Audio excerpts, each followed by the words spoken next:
Hey, it's Benji Cole, son of Al Cole from CBS Radio, welcoming you to another edition of People of Distinction. The talk that gives an in-depth view of some of the most dynamic, intelligent, and successful people on the planet.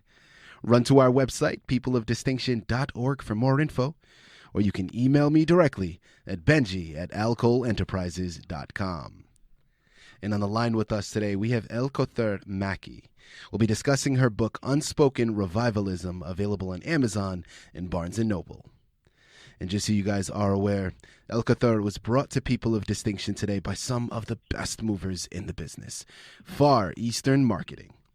If you have a book that you'd like moved, well, move it to Far Eastern. You can find them at fareasternmarketing.com. And guys, it is an absolute pleasure to have Alkawther here on the line with us, because the book we're going to be discussing, Unspoken Revivalism, is really, a theater brought to life through poetry and philosophy. And there's so many nuances to this book and really so many relatable pieces. And listen, she is going to be the expert on the matter. So without further ado, let's go ahead. Let's bring her here on the line with us. Now, first and foremost, before we even jump into the book, Alkawther, thank you very much for being a guest with us today on People of Distinction. How are you? I'm doing great. Pleased to be here. Thank you for having me. Absolutely. Well, listen, we're very excited to have you here. We're looking forward to this. Now, let's jump right in. Alkawther Makki, what strikes your fancy, and what first motivated you to want to become a writer? A challenge, resilience in the face of adversity strikes my fancy. The battle, progression, and rise of a champion strikes my fancy. The ability to integrate rich vocabulary, manifest intense emotions to create a masterpiece, articulate a passionate story and convey it to the world in all its worth and glory is the drive, the dare I continue to undertake. Intense emotions are triggered by our experiences, and it's about how we interpret and transfer them into positive change. At a very young age, I failed to read and write. And to add insult to injury, my unique name was a fantastic pun for antagonist. But even so, I found the vigor to transfer negative forces to push me further in every aspect of my life. When they became louder, my competitive instincts would take flight. My mental capacity would speak to me. The only voice I truly believed was my own. The depth of what I was feeling gave me an advantage to mature beyond my years. And when everything seemed silent, still I could hear, feel, see, and retreat to a world of majestic beauty. I found beauty in fear, beauty in fight, and beauty in fatigue, like a beautiful sprint to the finish line after a tumultuous marathon. It didn't take me very long to discover what I was truly great at, to stimulate expression through writing. The story that tells people in a back-breaking predicament that they will gain the same faith, certitude to defy the odds, the challenge to challenge my own ideas, share my writing that educates is the ultimate gratification. The aftermath of my hardship is a literary masterpiece, provision for the world to share the story of their lives. You struggled to read and write in your childhood years. And how has the challenge you faced influenced your writing ideas? When others my age enjoy storybooks, I could not grasp the letter R from reason. However, I had a reason to excel to a higher reading level than my peers, which earned me the title City Beautiful in fourth and fifth grade. To me, it was not just a title. It was a passion brought by a unique drive to improve the lives of children and the life surrounding me. During that time, I learned to communicate with educated adults who gave me an opportunity to speak in front of a large audience. There, I stressed the importance of timeliness and organization, relayed my plans and proposals to improve the environment and gather donations for the less fortunate. Most importantly, my reliability and commitment proved to be valuable to the school store, where I earned my first real job at the age of just 10. My responsibilities were to promote and advertise products, perform a real cash register, open and lock up. When my teacher handed me the keys, I understood that my earned position was based on work ethic and trust. It's a time in my life that I will never forget, a moment that still drives me today. It was a Tuesday morning. I was to open the school store at 9:45 a.m. for 2 classrooms. And that day we had a substitute teacher, so I decided to take charge and be lucrative. I sold to 7 classrooms instead of 2. So I locked up the store an hour prior to dismissal, and when I walked back to class, to my surprise, my teacher arrived for the last hour.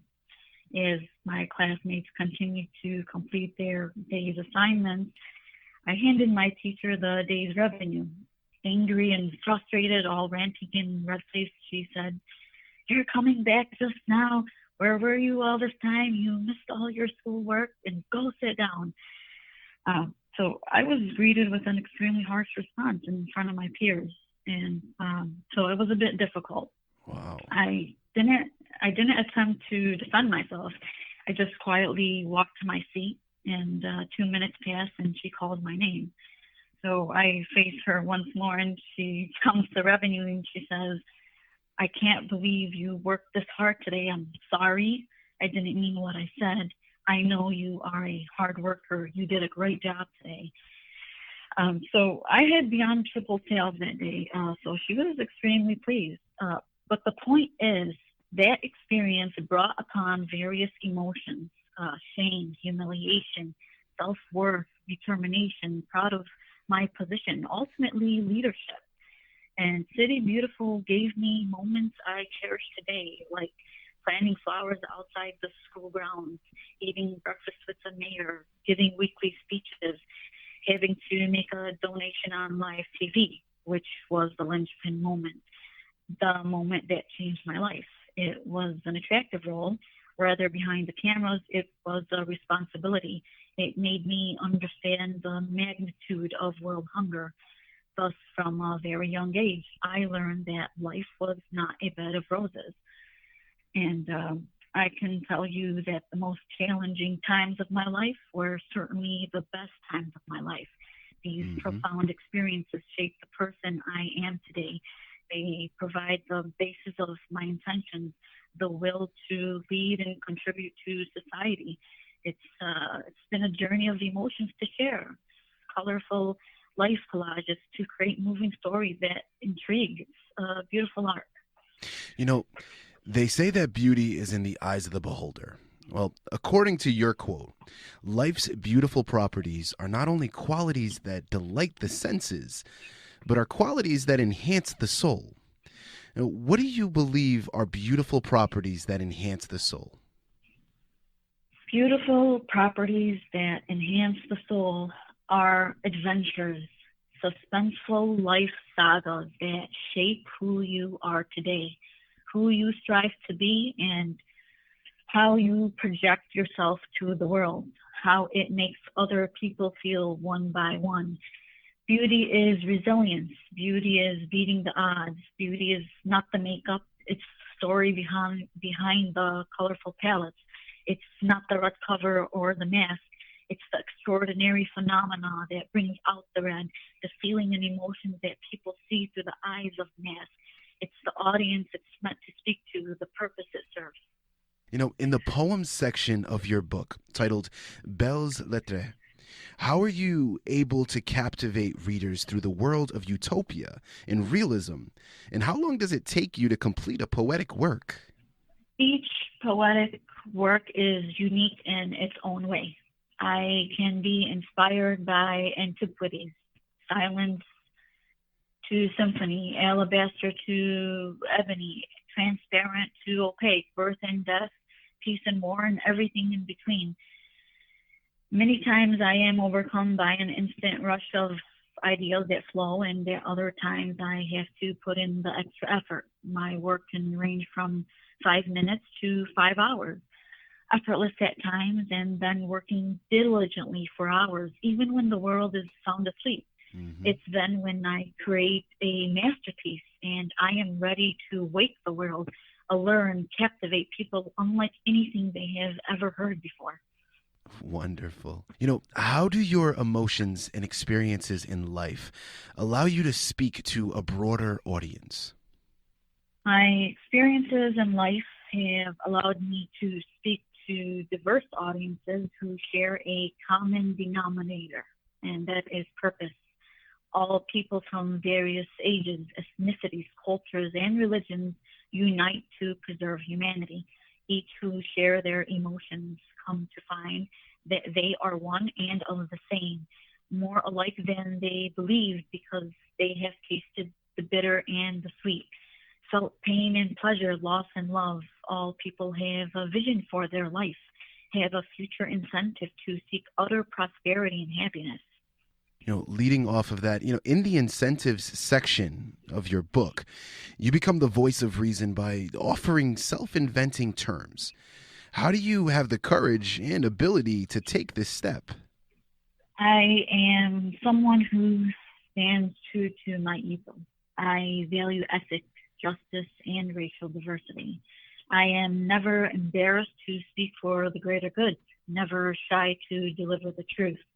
My contemplative influence has prompted me to initiate set goals even in the most difficult circumstances.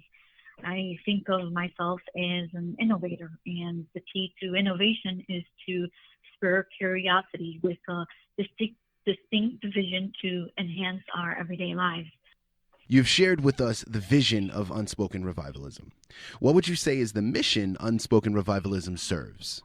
The mission of Unspoken Revivalism serves to educate, unify, support world peace, defy the odds, and foster champions.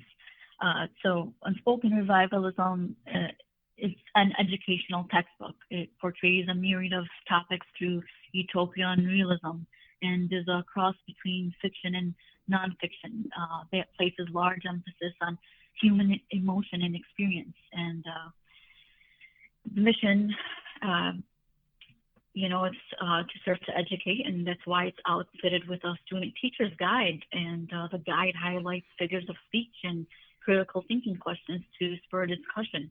Hmm. Unspoken Revivalism, literary works, speaks to people from all facets of the world. Going more in detail with the guide now, unique yet admirable. In the student slash teacher's guide, you let readers analyze and critique your work. Now, what is the purpose in letting readers engage this way? The purpose in letting readers critique my work is to challenge the reader to generate solutions and self reflect. If a book wants to be heard, it should also listen to the reader. It should serve as a line of communication, accepts your judgments and feedback to make improvements. When readers are able to voice their opinion, it empowers their speech. It gives them an incentive to participate, rationalize, share deep and prolonged conversation, which enhances their diplomatic skills, where they develop poise and flexibility, explore truth, and pioneer new ideas. You talk about the importance of speech. How does speech impact a person and their surroundings? The words we tell ourselves can be so powerful we become them. Your speech sets the stage for everything surrounding you. Take a moment to think about how that looks. Is it inviting, appeasing, encouraging? Words of affirmation are so important. It's a living force that energizes you when you thought you were giving up. Words have the ability to make a prominent change in the world, even in one person's life. Your words become the push to beat cancer. Your words, the will she persevered. Your words, the inspiration to make a dream reality. One sentence, 3 words, 2 words, 1 word helps someone break their addiction, break their PR, beat their opponent by 1/10 of a second at the finish line. The uh, book War and Peace fascinates me. The movie Rocky tells me to challenge myself. John F. Kennedy's quote, "One person can make a difference and everyone should try," tells me to believe in myself to make that difference. So believe in yourself, act on your ideas, your goals. Don't adhere to the silence because it felt more comfortable, because you didn't have to face rejection or doubt. Don't let the celebration speak without you because you once had a brilliant idea you let pass you. Fear not the opportunity. Fear fleeing the opportunity. Be the voice of reason. Climb a mountain and have the courage to face adversity. Thrive and aspire to greatness because it will be the best time of your life. Now, how do you thrive and aspire when you feel like you have a mountain to climb? I mean, how do you face adversity? The process resembles that of a storyline, a story mountain, starting with the exposition. In the setting, you realize you have a mountain to climb. There you analyze the situation, educate yourself of the process, and prepare for the journey. In the rising action, you make an invested interest to uptake to the summit, no matter its anticipated difficulty. Still, you start to ascend the mountain. On the way, you will face hardship, hit a plateau, troubleshoot, and have to push harder when it is painful. Your legs start to become heavy as altitude rises. It is then that you start to question your stamina, your ability to withstand the load. You may give up at the stage, but only because you have convinced yourself. If you persist, then you have reached the climax of your journey, the highest point of adversity. It can also be the peak of your performance, and now you have entered the threshold of life where you encounter the outcome of your success in the falling action. The question is what you attempt to do into the resolution. Has your journey progressed? Does it impact others? The measure of a true champion, your success takes place in the resolution, where you share your experience, spread your knowledge, transcend to greatness. So everyone has a story. What's your story? Now, what do you believe is the key in becoming successful in the challenges you undertake? Success in anything you undertake starts with trust. You trust God in faith. You trust your partner in marriage. And you trust yourself in your set goals. What I call the test for success starts with 4 key elements, 8 key terms. I curated the test acronym to measure your performance and stature, the likelihood of achieving your future ventures. Additionally, highlights those areas of needed improvement. So the T in test stands for take charge, where you measure your trust and level of timeliness. The E for enterprising, measure effort and efficiency. S for self-awareness, measures your strength and stability. T for true grit, measures your tenacity and transformation.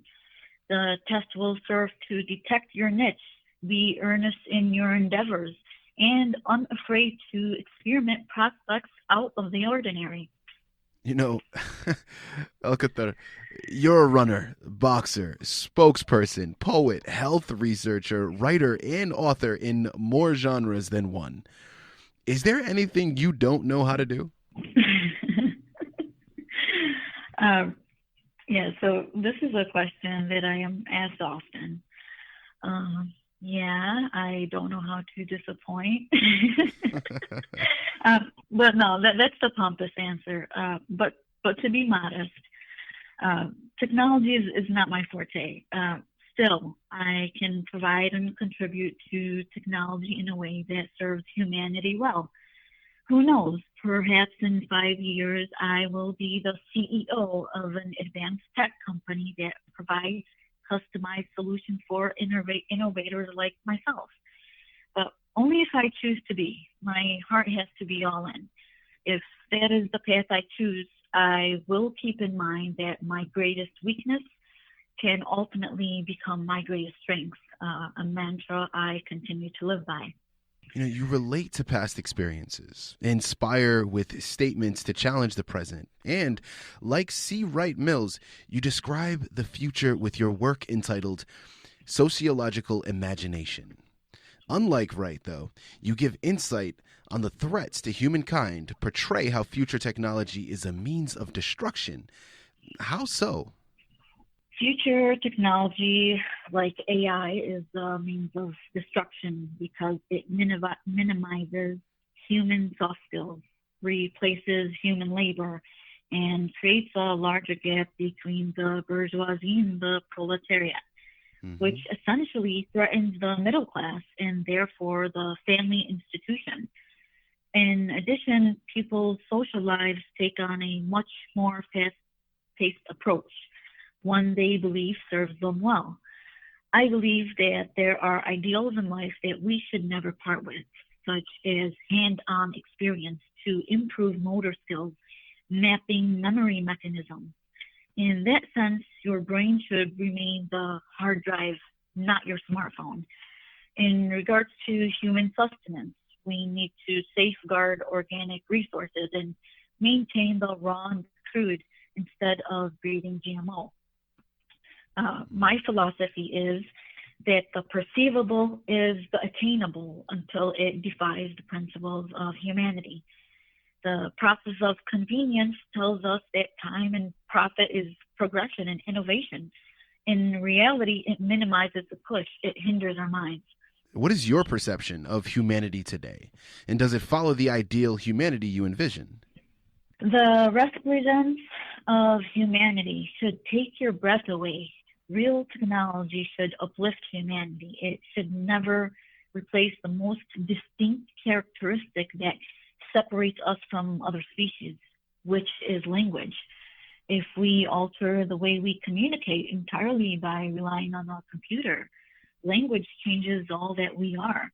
Humanity, as we know, is an endangered species. Brain injured like a vegetable, still like a mannequin, silent like a mimos, a silent performer. Mm-hmm. And you might as well paint your face white. The only way anyone will ever see or hear you.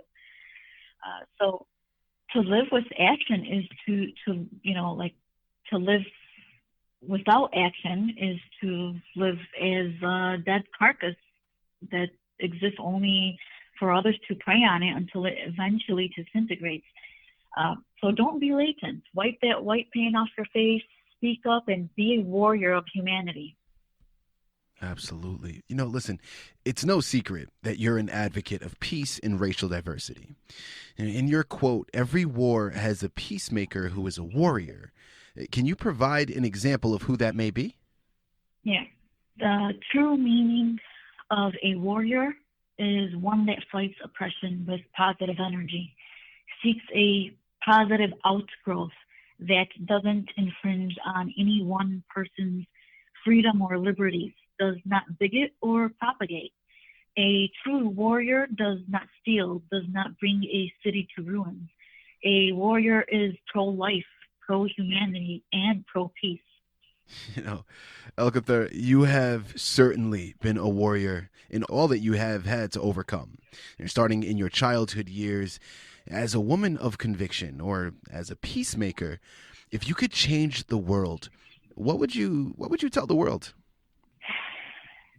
So, because I was called names, I learned to adore my unique name. Because I was shorter, I wanted my Mm-hmm. personality to stand tall so others could look up to me. Because I was secluded, I created a world of rich pageantry. Because I could not read or write, I made it a pursuit to read, a passion to become a unique writer. Because I was city beautiful, I found beauty in all things to give as much as I could to those facing challenging times. Because challenge, I found peace, hope, belief that people will offer a helping hand because no matter the extent of your hardship, someone somewhere in the world is struggling in a greater capacity than you are. We all have the ability to integrate positive change, inspire someone. Every one of you is special and unique. The hardest part is discovering what that is. Be confident to channel your inner potential and always remember that your greatest weakness can ultimately become your greatest strength. All right, there you have it. Listen, guys, what more can be said? You know what you have to do. Head on over to Amazon, Barnes & Noble, pick up your copy of Unspoken Revivalism by Alkawther Makki. Such a fantastic book. Do yourself a favor. You surely will not be disappointed. Alkawther, this has been such a pleasure. Thank you so much for being a guest with us today. Thank you for having me. It was a fascinating experience, and have a blessed day.